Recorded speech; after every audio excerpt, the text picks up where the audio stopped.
కూలీ advance booking లో sensational create చేస్తూ వరల్డ్ వైడ్ అడ్వాన్స్ బుకింగ్ లో 100 కోట్లు క్రాస్ చేసి బ్లాక్ బాస్టర్ తాక్తో దూసుకెళ్ళిపోతుంది.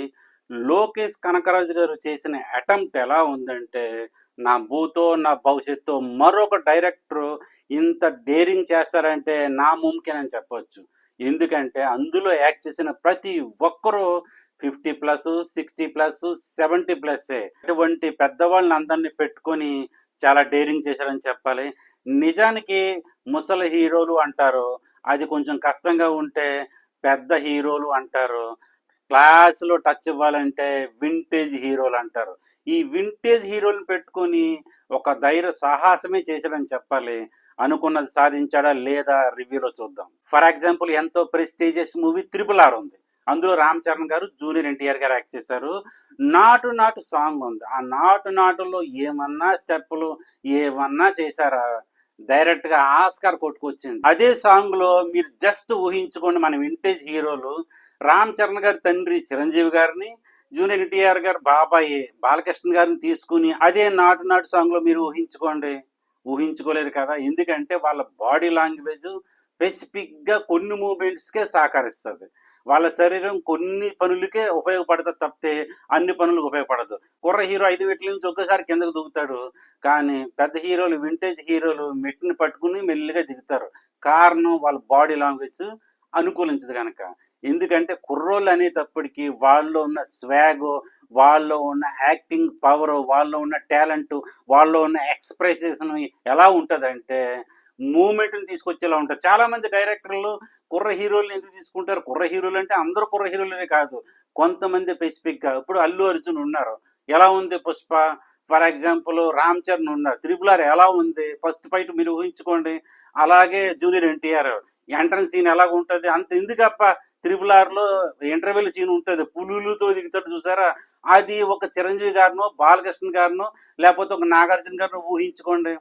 ఎందుకంటే వాళ్ళ చెయ్యరు, వాళ్ళ దగ్గర స్వాగ్ లేదని కాదు, వాళ్ళు కొన్ని సీన్లు స్పెసిఫిక్ గా చేయలేరు, ఎందుకంటే బాడీ లాంగ్వేజ్ అనుకూలించదు. ఈవెన్ రజనీకాంత్ గారైనా, నాగార్జున గారైనా సరే, ఉపేంద్ర గారైనా సరే, అమీర్ ఖాన్ గారైనా సరే, కట్టప్ప అయినా సరే, వాళ్ళకి బాడీ లాంగ్వేజ్ ఒక సమ్ టైం అనుకూలిస్తుంది.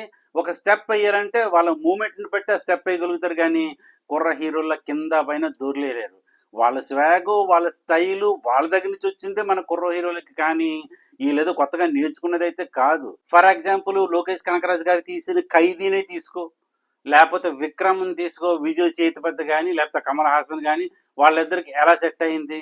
పోనీ మాస్టర్ తీసుకోండి, ఇళయ దళపతి విజయ్ గారిది ఎలా ఉంటుంది స్వాగ్, వాళ్ళ బాడీ లాంగ్వేజ్ కి, వాళ్ళ మూవ్మెంట్ కి, వాళ్ళ స్వాగ్ కి కరెక్ట్ గా ఏజ్ కి సెట్ అవుతుంది. లోకేష్ కనకరాజ్ ఇక్కడ ఎవరు నేర్చుకున్నారు? రజనీకాంత్ గారు నేర్చుకున్నారు. అంటే రజనీకాంత్ గారి సినిమా ఆడదు కాదు అని కాదు నా ఉద్దేశం. జైలర్ ఉంది, టాప్ లెవెల్లో దుమ్ము దులిపేసింది, 600 కోట్లు చిల్లరకి వెళ్ళింది, కానీ అన్ని సినిమాలు రజనీకాంత్ గారితో తీస్తే జైలర్ లాగా ఆడేస్తేనే నమ్మకం లేదు. ఎందుకు? వాళ్ళు కొన్ని పాత్రల వరకే పరిమితం అవ్వగలుగుతారు, అన్ని పాత్రల్లో ఇమ్మట్లేరు. కారణం ఏజ్ అనే ప్రాబ్లం ఉంటుంది కనుక. ప్రతి ఒక్కరు వాళ్ళు మాక్సిమం ట్రై చేస్తారు, ఎఫర్ట్ పెట్టడం ట్రై చేస్తారు, కానీ ఏజ్ అనేది పెట్టనివ్వదు, పెట్టేలా చేయదు. మన డైరెక్టర్ గారు ఎంత గుంజుకోవాలని గుంజుకోలేదు. ఫర్ ఎగ్జాంపుల్ మీరు విక్రమ్లో చూడండి, ఏ సీన్ ఎలా డిజైన్ చేయాలో అలా పడిపోయింది, అలాగే ఖైదీలో ఎలా మూమెంట్ కావాలో అలా పడిపోయింది, మాస్టర్లో కూడా అలా దిగిపోయింది. మరి ఇందులో అలా దించగలిగాడా? ఆ హై ఇవ్వగలిగాడా? ఆ ఎమోషన్ పండించగలిగాడా? లేదు. నాగార్జున గారు ఆయన శక్తికి మించి ఇందులో ఏమైనా చేశారంటే చేయలేదు. విలన్ అంటే ఎలా ఉండాలి? ర్యాంపేజ్ ఉండాలన్నమాట. ఫర్ ఎగ్జాంపుల్ మీరు సింహం తీసుకోండి, బాలకృష్ణ గారి సినిమా, అందులో విలన్ ఎవరు? జగపతి బాబు గారు. అంతవరకు హీరోగా ఉండి ఒకేసారి విలన్ రోల్లో కనబడేటప్పటికి గూస్ బంప్స్ అనమాట, తట్టుకోలేకపోయారు, ఓహో ఆహో అన్నారు ఆ సింహాన్ని. అలా ఉండాలి కదా. మనం సైలీస్గా అఫీషియల్గా వచ్చాము ఏదో చేద్దామంటే పని అవ్వదు. పైగా ఫస్ట్ లో బిగినింగ్ లో ఓహో అని తోపుగా చూపించి రాను ఆయనకి మూమెంట్ ఏమే లేకుండా చేశారు, ఆ పాత్రకే విలువ లేకుండా అయిపోయింది. అలాగే ఉపేంద్ర గారు, అమీర్ ఖాన్ గారు స్టోరీ అలా ఉన్నా లేనట్టే, ఉన్నా ఉండనట్టే అలా ఉంది వాళ్ళ మూమెంట్. ఇంత మందిని తీసుకొచ్చి అందులో ఇంక్లూడ్ చేసిన తర్వాత స్టోరీ అనేది డైవర్ట్ అయిపోతుంది. లోకేష్ కనకరాజ్ గారికి ఒక విజన్ ఉంటుంది, అది ఎలాంటిదంటే సినిమాకి వెళ్ళామంటే సీటుకి అతుక్కుపోయి సీటేజ్లో కూర్చుని సినిమా అయ్యేంత వరకు అలా కళ్ళు అరపకుండా చూసేలా ఉంటుంది. కూలీలో అటువంటి హైప్ మూమెంట్లు కానీ, అటువంటి ఎమోషనల్ మూమెంట్లు కానీ ఏమీ లేదు. అలాగని సినిమా ఏమన్నా బ్యాడ్‌గా ఉందంటే బ్యాడ్‌గాను లేదు. అలాగని గొప్పగా ఉందంటే గొప్పగాను లేదు. వెళ్తుంది అంటే వెళ్తుంది. కానీ అందులో లోకేష్ కనకరాజు ఎక్కడని మేము వెతుక్కునేలా చేస్తది. ఆయన విజన్ గాని, ఆయన థాట్స్ గాని ఎక్కడ కనపడవు మనకి.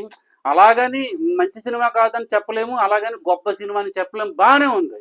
కానీ నాగార్జున గారిని వాడుకునే విధానం పని అవ్వలేదు. ఇంకా నాగార్జున గారికి ఇటువంటి రోల్ పడాలి.